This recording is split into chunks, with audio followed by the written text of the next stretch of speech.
Good evening, everyone. Thank you for joining tonight's live town hall hosted by Douglas County. We'd like to welcome all of you who joined and have showed up in person, and the hundreds of you joining already online and on the phone.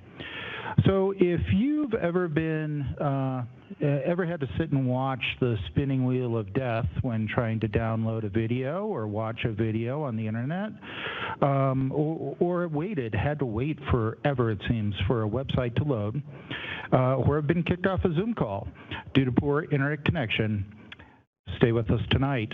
Tonight, we're talking about the potential for improving broadband service in Douglas County. Broadband is a service on which we've all come to rely, even more so since the pandemic when our businesses, schools, and even our doctors went online. But even in Douglas County, there is a digital divide. Did you know that although 97% of Douglas County residents have access to an internet service provider, there are still 5,604 people in our county without wired internet. Another 7,129 are underserved, meaning they have connectivity below standards established by the Federal Communications Commission. Tonight, we're going to talk about some of the challenges with internet accessibility in Douglas County and how we need your input. So please, stay on the line. We'll get to your questions and your feedback. Commissioner Thomas, why don't you take it from there? Thank you, Commissioner Teal. Good evening, everyone. Last year, we commissioned a study to evaluate the service and needs in Douglas County.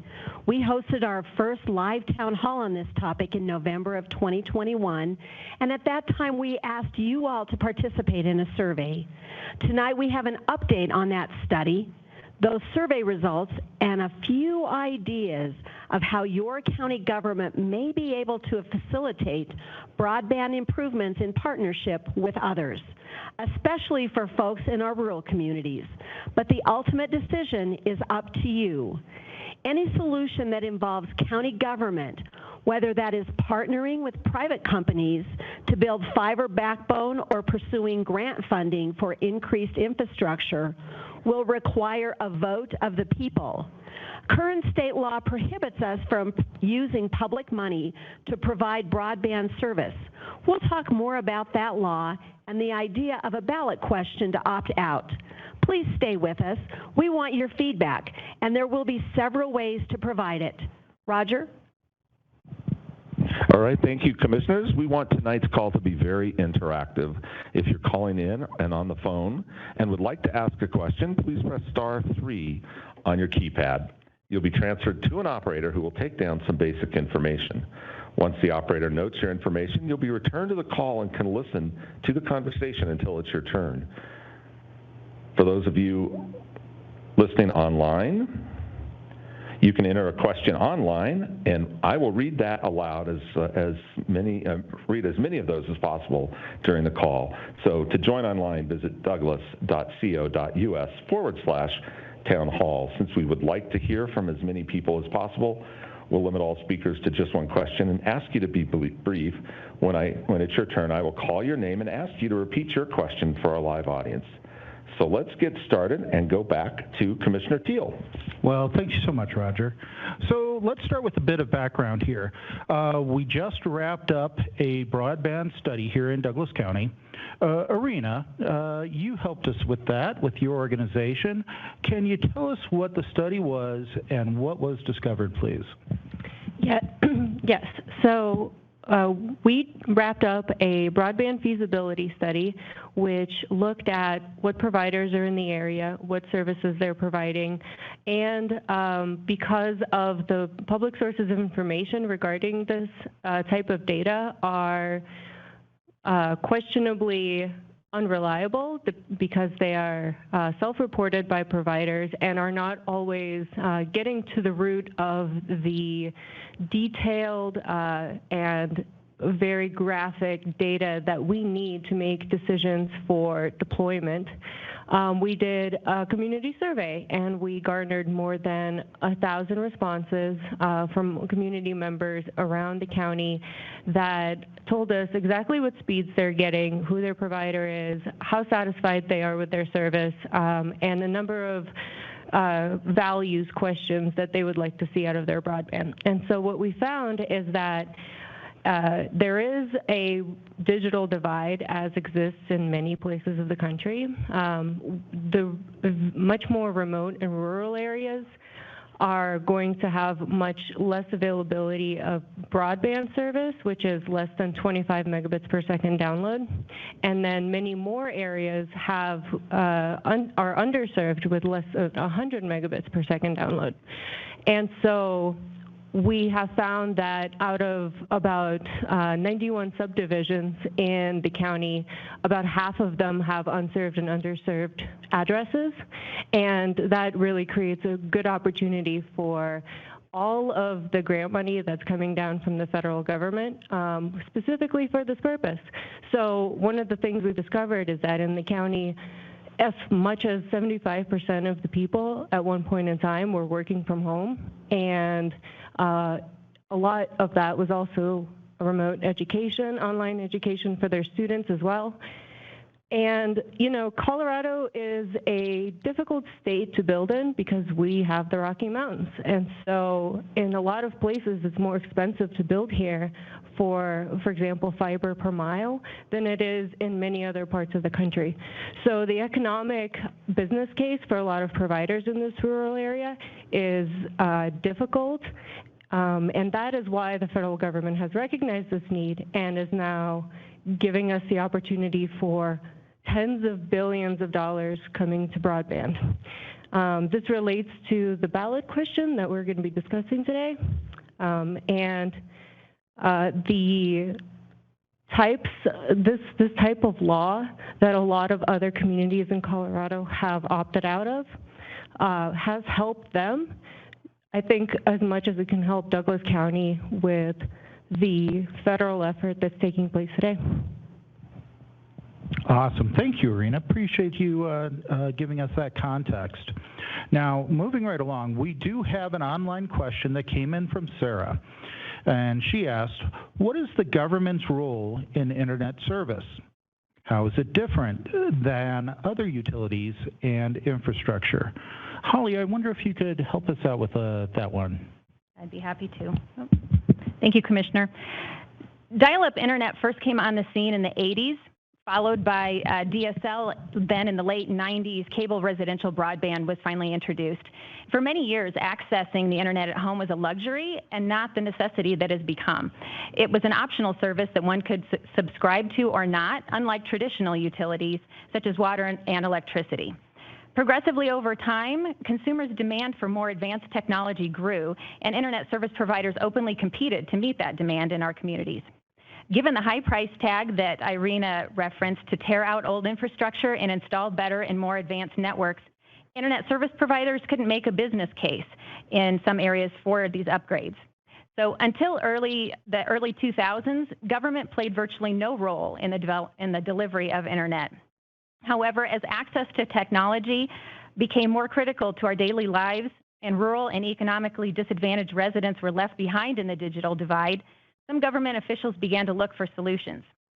In 2005, Senate Bill 05152 was passed, which prohibits local jurisdictions from competing with private service providers and investing public funds to improve broadband service without voter permission. To date, more than 100 municipalities and 40 counties have successfully passed ballot initiatives to opt out of this limitation and restore local control. It's important to point out that the vast majority of these initiatives were not pursued with the intention of the local government to provide internet themselves, but rather to enhance service and infrastructure in partnership with the private sector. Tonight we have Council Member Kevin Rance from the City of Castle Pines with us. Would you like to speak to your upcoming ballot initiative and the intent behind it? Well, thank you, Holly.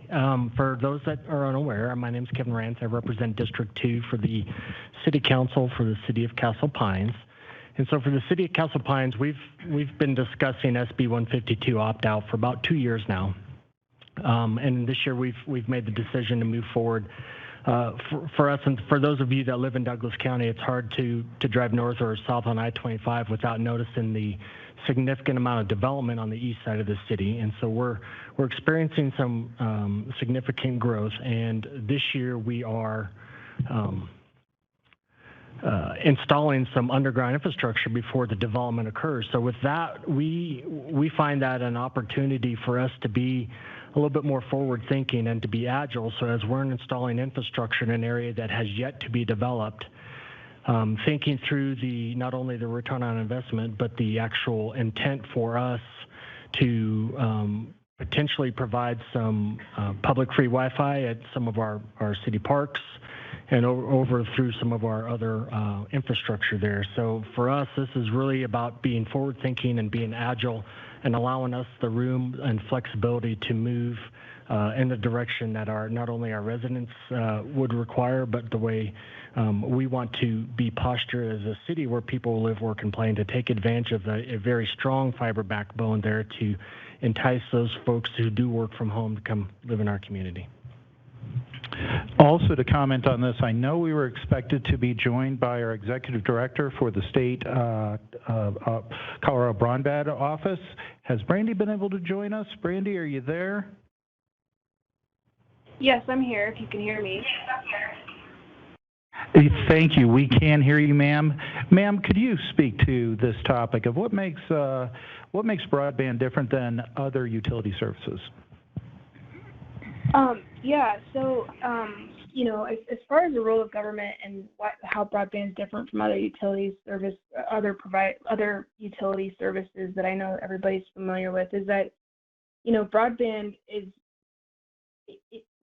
in order for us as Coloradans to function and have economic vitality and to make sure people that are not left behind, broadband is basically the core intersection of all of the services that local government provides, and even beyond that. So, for example, like broadband touches like education, it touches healthcare, it touches transportation, it touches everything because all of our systems, all of our services require broadband these days.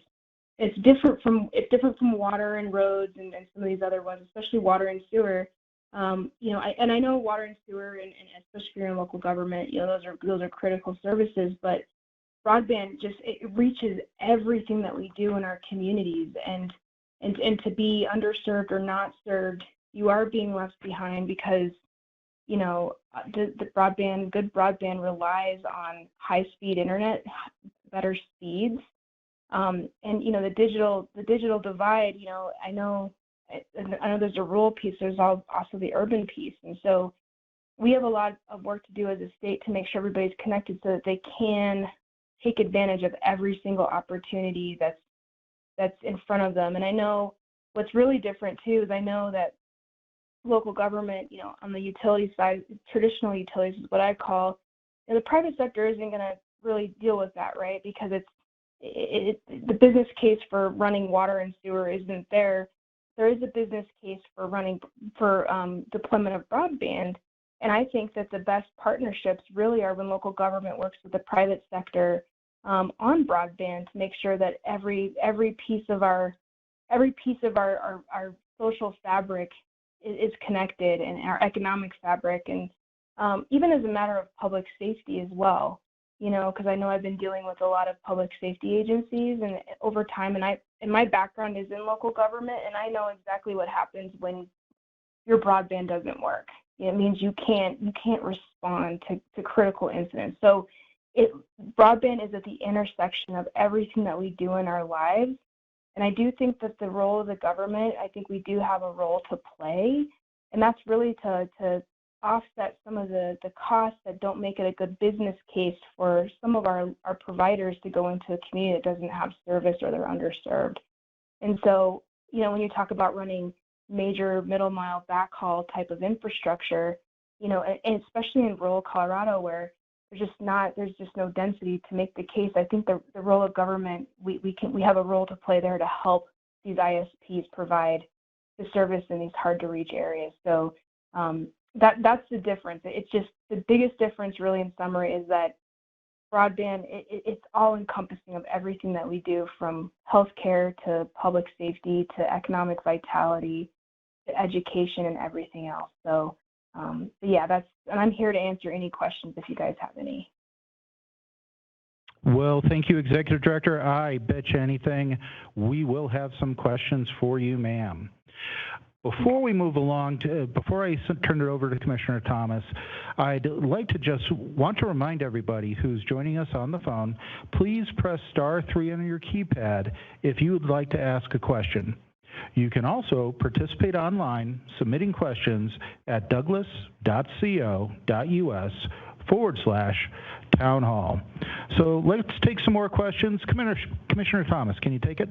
Thank you, Commissioner Teal. Roger, I understand that you have a phone question. We do indeed. Let's hear from Ed first. Ed, go right ahead. Hello, can you hear me okay? Hello, can you hear me? Sure can. You bet, go ahead. Yes, we can. Go ahead, sir. Perfect. The state already has a funded initiative. Of the 5 top initiatives for FY23, broadband is a discrete and prioritized initiative that is funded. With that said, what's the purpose of tonight's call, other than already say, hey guys, this is funded, here's what's coming? The call so far seems like we're taking in requirements. So can you help me understand how what's already defined and funded aligns with tonight's call? Thank you, guys.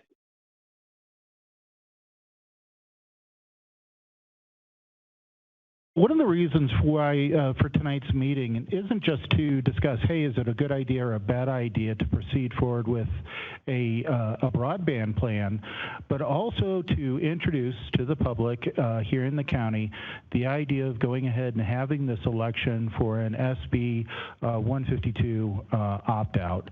It is a requirement, again, based on Senate Bill 152 that was passed several years ago, that in order for local governments to participate in any kind of taxpayer funding, to include, as you said, sir, a state program, we really do need to introduce the idea to the public and then put it on the ballot this November to have that opt-out so that we can go ahead and give if anything, give ourselves the permission to go ahead and engage in this sort of program. Thank you, Commissioner Teal. Roger, do you have another online question? We do indeed. Mark and Tracy submitted this question. Is there any support plan for those of us living in Castle Rock that are in unincorporated Douglas County? So I certainly think, Mark, that this is a question that we're researching throughout the entire county.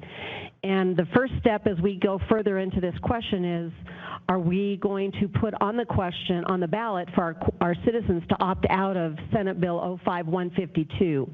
That's the first step that the county needs to go through in order to apply for, there's millions and billions across the country for broadband deployment throughout the counties. So once we go to the voters, if the voters agree to allow us, the county, to work with private providers, then that's when the study that Irina and her company have done that will help us better understand how to deploy those funds and get better broadband throughout the county. Do you have anything to add to that, Irina? Yeah, no, I would like to echo that the bottom line is that there's $42 billion coming from the Infrastructure Act, plus $100 million that's going to be available very soon from the Capital Projects Fund. The previous iteration of federal regulation that was in COVID response, and the recognition that broadband plays a really big role in telehealth and remote education, economic development. We know that in order to apply for a lot of that funding, which passes through the state to the counties and municipalities, we will need to have additional preemption, exemption from SB 152. So if there are concerned areas of Douglas County that are not getting broadband right now, it will be very hard to work with the private sector to facilitate their business model to provide service to those areas. Before we move along, though, Irina, you did a great job organizing that survey and all, but I do realize we're kind of putting you on the spot to talk about specific geography here in the county. Holly, you know the geography here in the county a bit better. You've seen the survey results and the mapping that was done. Can you help answer that question in any specific detail? Do we've got areas that would be considered Castle Rock, but are actually unincorporated Douglas County, that we can help answer that question with a little more specificity? Yes, we do. And actually, Irina's study did show that there are quite a few areas surrounding all of the municipalities where there's opportunities for us to partner with them. So in unincorporated Castle Rock as well as incorporated Castle Rock, there are multiple solutions that we can look at. We can look at some middle mile solutions as well as last mile. As Irina mentioned, there are millions of dollars that are going to be coming available for different types of solutions. So we will be looking at those grants as well as those areas that are unserved and underserved, and try to identify some ways that we can partner. But yes, there are certainly multiple areas that are surrounding all of the incorporated municipalities. Thank you. Roger, I think you have another question. We do. We have a caller. Question from Alan. We have two Allens waiting. So this is Alan, whose phone number ends in the number 5. Go ahead. Yes, I think that's me. I'm just curious that the REA has notified us that they're looking into getting broadband for the rural areas of their associated members, of which I am one, and I have very, very poor service here. Matter of fact, my grandkids can't even do their homework here because it's so poor. But anyway, if this program is developed by the county, is that working in conjunction with the REA, or will it mean that the REA will not service us for their program if the county does it? So we've seen another program actually come before the county with a power provider in the southeast corner. That name is escaping me at the moment. I don't think we were. I wasn't aware, and I'm a core customer myself. I wasn't aware of that program. We are absolutely willing to entertain that. I think this is a case of find the best deals to be put forward, figure out how the county can help those deals come through for better service, and there are no bad ideas at this stage of the game. Roger, do we have another phone question? Yes, we do. Let's go to the Allen number 2. Your phone number ends in the number 4. Go ahead. Yes, good afternoon, Commissioners. Thank you for this town hall. I have a several-part question, but you say that you'd like this is kind of a yes-no part, you want the taxpayers to pay the additional amount for that internet. Is that correct? And if so, how would it be funded by the taxpayers? And then also, you're talking about building all this, and of course the taxpayers would have to pay additional money. Funding that, would the ISPs that build this actually be making a profit? So the taxpayers would be billed, and then the additional profit money would go to the ISPs? So, Ellen, thank you for that question.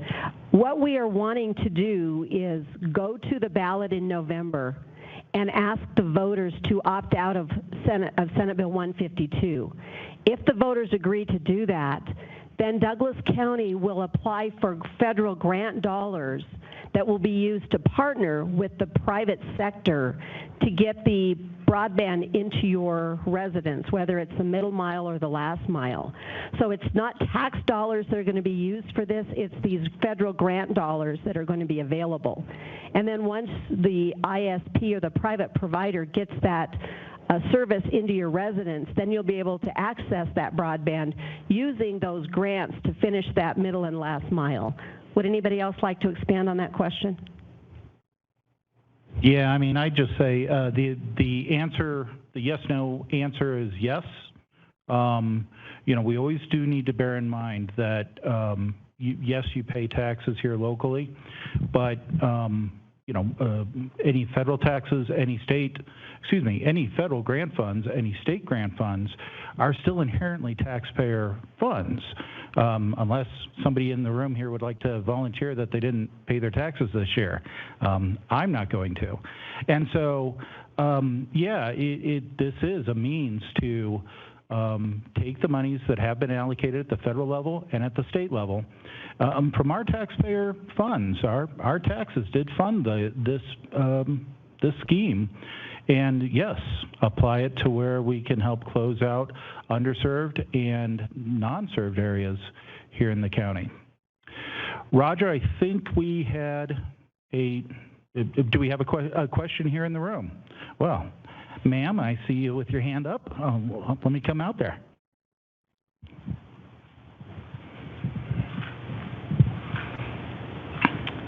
Ma'am, what's your name and what's your question? My name is Lisa. So here's my question. I'm learning about all of this.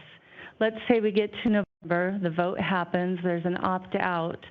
Are you committing to the fact that the priority for this money would go towards the rural or underserved areas?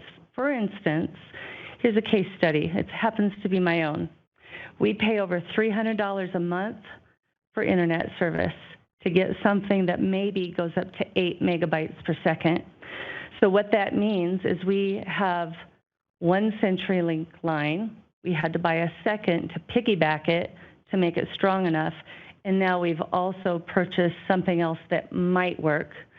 So given that, how do we know that this money won't be reprioritized and sent to new development, for instance, in Castle Rock, versus the areas that still aren't served? No, that's a great question. We are still early in the planning process for this. We did just complete the survey. We do need to get through the vote to opt out of 152. The initial thoughts on it are find those areas that are most underserved right now, that have those lowest gig speeds right now, and try to work on those. We do know of a power provider in the southeast corner of the county. Well, they already are working on something. We know that that's a program in process right now that we probably could help out with these grant funds in order to close that gap. So it's going to be a combination of both. We're going to try to target the lowest served, most underserved areas first. And then it's a matter of, well, can we get that public-private partnership to join with us? I have to tell you, this is not to create a Department of Broadband here in the county. I think Commissioner Thomas, obviously, I think that's something that we have definitely established consensus on. So we don't want to do that. So we are reliant on any current provider you have now to join with us and help out. You can obviously come here and tell us what to do, because we work for you. You're our boss. You're also the boss because you're the client to that company. So make sure you're reaching out to that company and letting them know, yeah, we're doing the work. We need them to do the work too. Thank you, Commissioner Teal. I'd like to remind everyone, if you have any questions, go to *3 on your keypad and call in. Roger, do you have a phone question? Yes. Commissioner, let's hear from Betty next. Go right ahead. You're live. Hi, this is Betty calling from, Parker, Colorado, but not in Parker, in the outer areas. I want to know why you are insisting that this cannot be a totally county-run development. Why does it have to be a public-private partnership?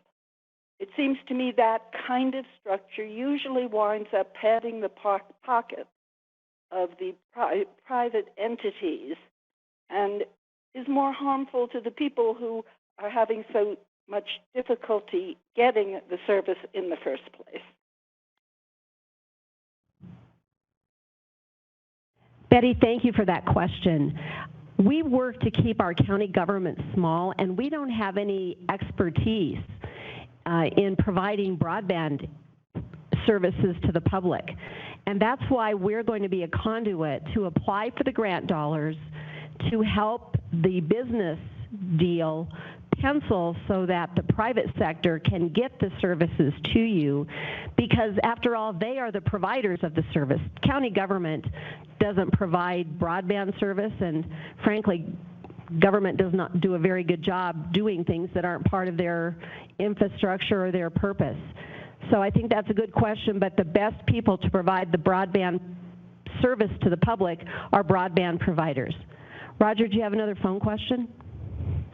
We have an online question. How about an online question, Roger? That was submitted by Mark. Mark says, Starlink.com/map currently shows most of Colorado as on the wait list for possible 2023 availability.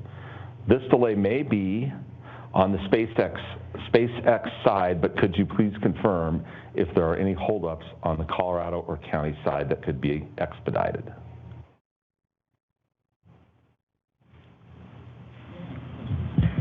The holdup for SpaceX is the schedule of them launching their satellites on rockets, which are apparently now too small for the satellites. They are, engaging in a very ambitious deployment full of thousands of low Earth orbit satellites. And that will be a solution in a lot of areas. Very remote areas where there's not a huge customer density, when it's not raining, and where there's not much tree cover. This is a very complicated technological system. The life cycle of each satellite is 7 years. They have to be constantly replenished. And it will help some people in the county. There's nothing the county can really do about expediting it. To answer your question, but it's also not a foolproof solution for a lot of people. They're not going to be able to get reliable, high-speed internet with SpaceX, but they will get, in many places, better internet than they have now. Well, and I wonder if that's also a question that we could ask of Director Ryder from the state broadband office. Director, do you have any insight into the answer to that question?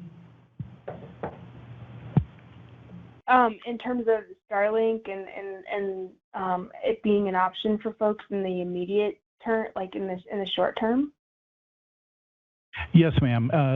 Where the caller mentioned how most of Colorado is waitlisted into 23.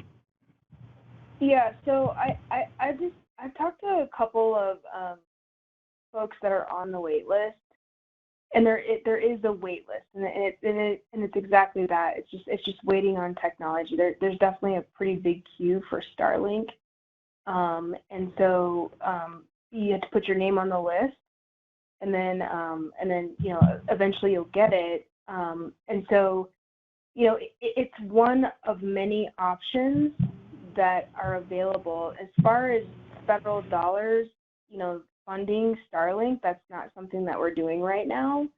But it is confirmed there is quite a bit of a wait list for Starlink, just because I know with Colorado's topography and just the sparseness of our rural communities, it's a little difficult. But Starlink is absolutely an option. There's just a really big wait list, and it depends on the technology and how fast they can move. Thank you for that question, Director. I think we have another phone call. Is that correct, Roger? It is. Let's hear from Robin next. Go ahead. Hi, good evening. I have a big problem because where we live in Parker, we're at the very western edge, right? We bump right into the unincorporated, where we go from Main Street onto Ridgegate. When my daughter, 2 weeks before she died, the doctor sent her home 2 weeks soon from the hospital, and she collapsed on the floor.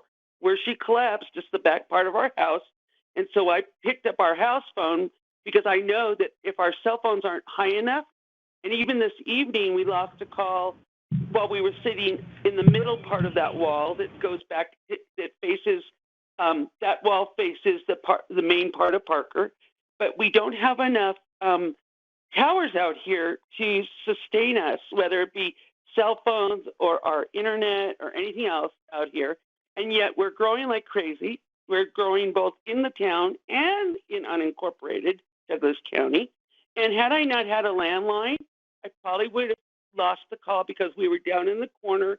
I had put her in, I had got her from where she had fainted. And when the paramedics came in, they couldn't even get a pulse on her because her blood pressure was so low. And had I not had my home phone to call them on, I would not have been able to make a cell phone call out of that corner of my house. And my internet comes in through my cell phones if I'm not on my computers.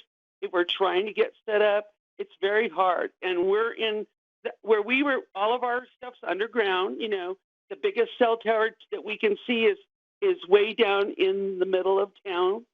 You know, where there are 3 towers that are down there.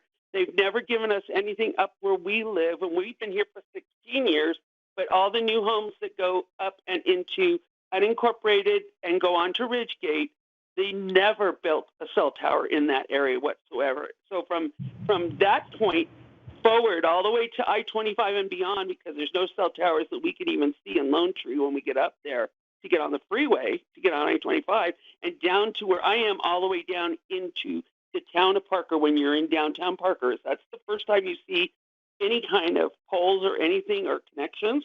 We don't have anything. Now, at my house, on my property, happens to be the big box for Comcast or Xfinity, whatever you want to call them. We have the amplifier box. Okay, it handles broadband, it handles the phone lines, it handles the everything for Xfinity. So you guys know, I don't get the services from that box. That box goes for miles around, and we don't touch it. Or they come here and they service it, but there's no good service in this area. Ma'am, thank you for calling us. It's obvious that there's a big need for this broadband project here in the county, so thank you for calling in and letting us know about this. Roger, is it time to move on to a polling question? Absolutely. Thank you, Commissioner. For those of you on the phone, it's easy to participate. All you have to do is use your telephone keypad to enter the number of your response, and if you're participating online, just click your response. So here's that question. From strongly supportive to strongly unsupportive, how would you rate your support of a ballot question to opt out of state laws that prohibit Douglas County's involvement in broadband services? This would then thus allow the county to pursue grant funding for broadband projects. Press 1 for strongly supportive. You would absolutely vote yes. Press 2 for supportive, likely to vote yes. Press 3 for unsupportive, likely to vote no. Press 4 for strongly unsupportive. You would absolutely vote no. And press 5 if you're undecided. We'll report on the results in just a few minutes, and I think we're going back to Commissioner Teal. Well, thanks so much, Roger. Now, did I see we have a phone question? We do indeed. Let's hear from Irene next. Go ahead.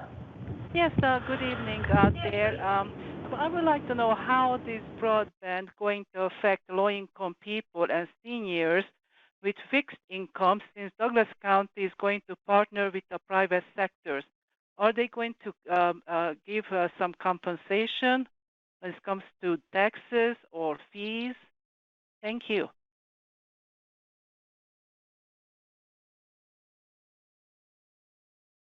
Councilmember Rams, I wonder, is that something you guys have considered in your own efforts in Castle Pines? And perhaps you could share some strategy, if you do, here with the county. Yeah, thank you, Commissioner Teal. So, very good question, Irina. That is something that we actually have contemplated. I think the benefit for us is really going to be seen in this public-private partnership, where we can bring in a service provider who can tailor the needs of the service to the needs of our customers. And so we're not paying for unnecessary items. You get that a little bit more personal touch. And so I think for us, that's kind of where we see that low-income, fixed-income cost control measures start to manifest themselves is when we can bring our resources as a local municipality, so whether it be our conduit or some of our other fiber infrastructure that we already have existing in the city, we can bring that to the table in a partnership with a third-party provider, so that public-private partnership there, so that they are not then passing those costs through to the customers and subscribers. They're therefore reducing the costs to the end user and the customers. All right. Thank you. Appreciate that, Councilmember. Roger, do we have an online question? We do indeed. Glenn submitted the following. So the federal government has millions available for improving BroadNet at the local levels, and they also have SB 152, which prohibits the local government from becoming involved in broadband. Why not fix federal law rather than wasting local dollars everywhere by opting out? There may be some confusion. Is 152 local law or federal, a state law or federal law? Yeah, and that's actually a conversation and a question that we had on the board a couple of weeks ago, if I recall properly, Commissioner Thomas, because I think, I cannot remember, Commissioner, if it was you or I that asked the question, rather than us go and do a 152 opt-out with a local vote, why don't we just have the state legislature make the fix? And I wonder, Director Reiter, you actually had that answer to that question. Ma'am, I wonder if you could share that with everybody this evening. Yeah, so the Senate Bill 152 opt-out is a state of Colorado legislative piece, right? And so it's not federal. And there's a little bit of a conflict between like the federal guidance and our state laws. And I know the federal legislation is like, hey, if you have any legislation on the books that prohibits local government from deploying broadband, it supersedes what the state says. But we received a couple months ago an interpretation from our Attorney General's office on Senate Bill 152, and they definitely err on the side of, hey, this is a strict interpretation. Like, as a local government, you definitely need to opt out. And so, yeah, the big question is, well, why doesn't the state legislature, in the spirit of the broadband funding and the opportunities and making it easier for local governments to consider partnerships, why as a state do we still have this policy on the books? And I would tell local governments like yours that, hey, like we want to revisit this legislation during the next legislative cycle. But if you have support and you want to opt out, definitely opt out, because I feel like but the state legislature, we have a lot of input on these laws, and I just don't want local government to wait for the state to do something, because we have a just like you guys have a public process, we have a public process as well, which is 10 times what you guys have to deal with. So I say, hey, if you're you should definitely consider it. It's an overwhelming support most of the time, and it doesn't mean that the county or local government's going to be the ISP. It's just making sure that you can facilitate legally these partnerships. And so we're looking at that legislation in the next legislative cycle, which will begin at the end of this year. It's on the top of my list, but I would always err on the side of, like, if you know today you want to do this, you should just do it. Don't wait for the state government. It's not a waste of time or effort or money for you all, but it does allow you to access the millions of dollars that are coming for those partnerships. And I just want to take a minute to talk about the affordability piece for a citizen that talked about that a little earlier. Part of the local the grant programs that we are launching at the Colorado Broadband Office, we are requiring proposals to have some sort of affordability piece to or address affordability as part of their proposals to the Colorado Broadband Office. The Affordable Connectivity Program at the federal level is kind of mandating that, but we are looking for those proposals that definitely make it affordable for folks. So I just want to touch on that. But yeah, we are looking at that legislation at the end of this year, and hopefully we can get through it I think industry and local government agree that the legislation that was enacted almost 17 years ago might need to be looked at. And I don't know if it's a complete repeal or replace, or if it's some heavily redlined version, but that's definitely top of mind for the Colorado Broadband Office. Well, thank you so much, Director Ryder. Definitely appreciate your guidance on this. And obviously, as I'm sure you're aware, ma'am, this is our first step as a community to move forward and take the bull by the horns. Now, Roger, I noticed that Mickey's Big Hand says we've got just under 15 minutes. So I'd like to remind everybody, please press *3 on your keypad to get in the queue. If you would like to participate online, you can visit douglas.co.us/town hall. So now let's get back to the conversation and take some questions from our audience listening on the phone. Roger, do we got anybody on the phone with a question? We sure do. Let's hear from Dave next. Dave, go ahead. Hi, folks. Can you hear me?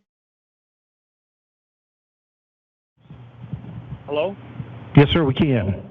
Go ahead, Dave. Hey,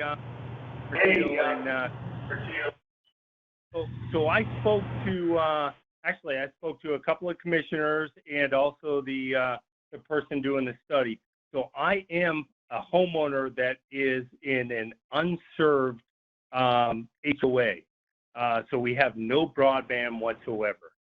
And what I hear is we have to rely on a vote to determine how to spend this infrastructure money, which I'm trying to figure out, how do I not wait 5 years to get fiber or any kind of broadband to my home? Right now, I'm thinking that I may be 6 feet under by the time I get broadband to my home, but how do I expedite that? And with my HOA to get it into it. So I'm part of the southwest community, so further southwest part of Douglas County that we have no fiber. So probably a quarter of a mile away, they're plowing in fiber.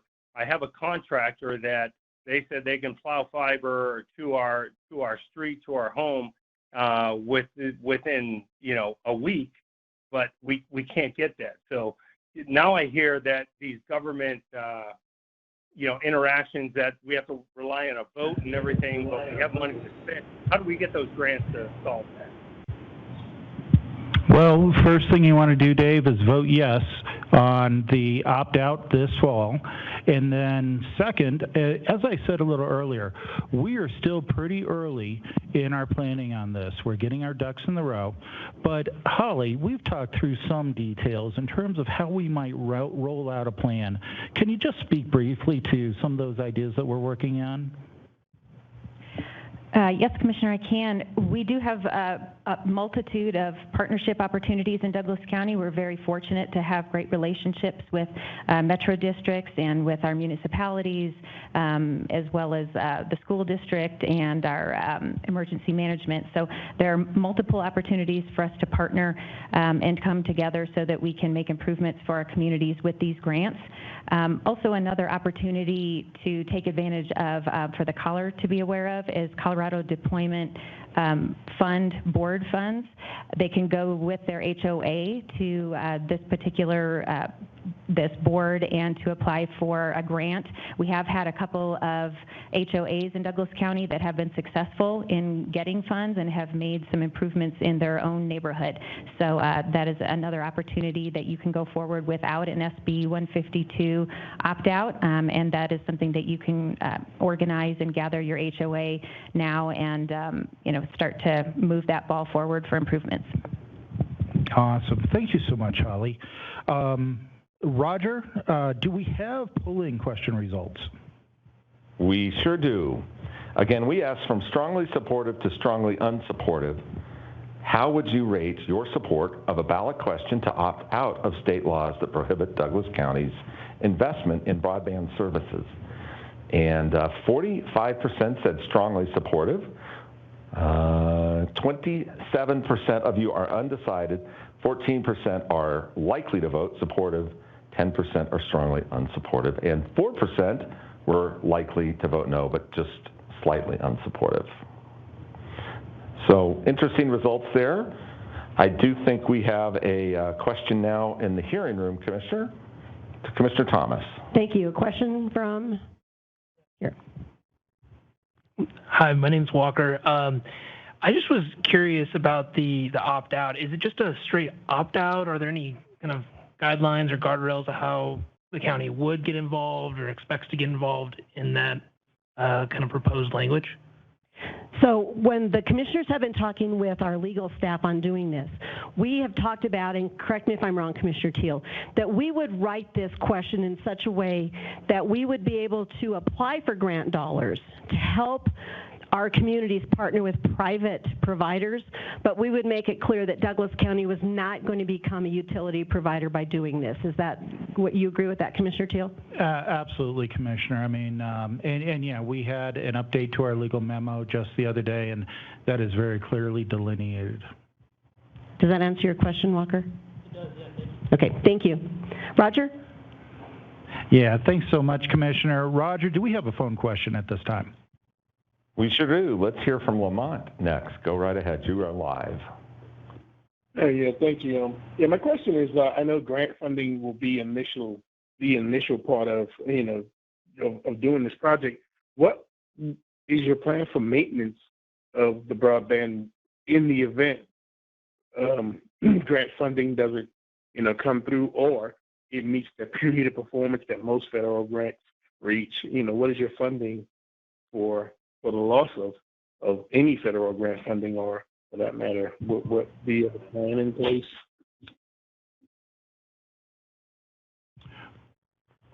So Lamont, let me try to break that down. In terms of maintenance, it is our full expectation that we're going to be closing a gap to do the installation.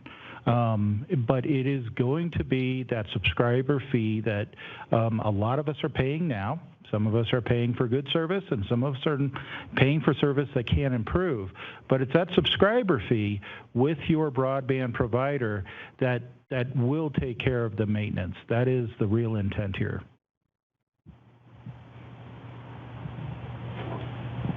Let's go to Roger. Do we have an online question? We sure do. Edward submitted this question. Please clarify exactly, in capital letters, the rationale and expected benefits to opting out of SB 152. Benefits and rationale. I think it's very simply so that we can participate in this program. We can be a conduit for state grants that are coming in. We can be that active participant in bringing in any of the federal funds that are being allocated. Without doing an opt-out of 152, then it's very much like what Director Ryder said, is we have to wait until next year's legislative session for the state to take that action. So I think it's really just as simple as that. And then, Roger, do we have a phone question? All right, let's hear real quickly from Tammy. Go ahead, Tammy. We're short on time, so if you could be real brief. Yes, thank you. My question is a concern with government and private industry working together. As we've seen the last 2 years, it hasn't gone so well, and I'm just wondering, and plus Steve, number 2, made a brilliant case about we're paying for it, no matter if it's a grant or not, so I think we need to be very cognizant of that. And what would the government demand of us by accepting this? I'll go ahead and sashay into that a little bit. Your county government, we are talking about no strings that are going to go along with this. If there are any strings, it's on that broadband provider that we do have that expectation that they will utilize the subscriber fee that many of us are paying right now. Almost anybody that has broadband is paying a subscriber fee. I pay it on my cable bill, and the strings are going to really be attached to them. I, for one, don't have an intention to hold any extra strings on any of our residents who may see an improvement in their broadband service. Commissioner Thomas, would you like to address that as well?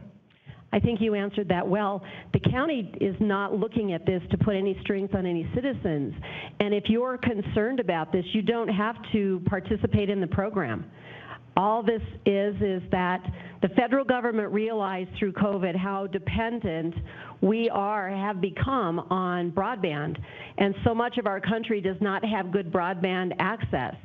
They have made grants available. If our voters in Douglas County vote out of 152, if we put that on the ballot, then the county can apply for those grants and then help the neighborhoods with the private sector to get that broadband, the middle or last mile, into their residents. So thank you for that question. Well, Mickey's big hand says it's time to wrap up, so I'll go ahead and get us started. Thank you, everyone who is in attendance today, everybody who's here in the room, and of course the many of you who had great questions either online or on the phone. I'd also like to definitely thank our panelists. Arena, thank you so much for joining us yet again for another one of these town halls. Of course, Councilmember Rance, thank you so much for bringing your expertise and your experience with engaging in one of these opt-out discussions in your own community here in Castle Pines. Holly Carroll, as always, ma'am, we rely on you very much. Definitely one of the unsung heroes working for you here at Douglas County. Thank you, Holly, for coming tonight and sharing your expertise.